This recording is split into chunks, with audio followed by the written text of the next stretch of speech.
దళిత కమ్యూనిటీకి చెందిన జోగేంద్రనాథ్ మండల్.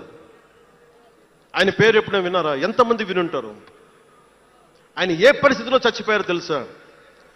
ఆయన నేను భారతదేశాన్ని నమ్మను, పాకిస్తాన్ని నమ్ముతాను అంటే, అంబేద్కర్ గారితో సహా చాలా మంది వద్దని చెప్పినా కానీ ఆయన పాకిస్తాన్కి వెళ్ళిపోయి దాన్ని బంగ్లాదేశ్లో చాలా హిందూ జిల్లాలు కలిపేసి,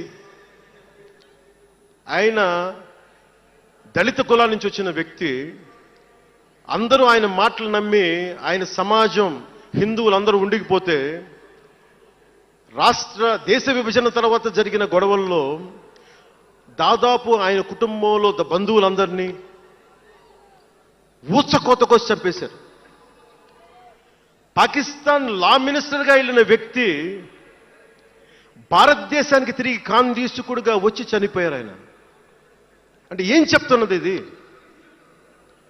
10-12% ఉండే హిందువులు పాకిస్తాన్లో, 10-12% ఉండే హిందువులు ఉండే పాకిస్తాన్లో, బలూచిస్తాన్లో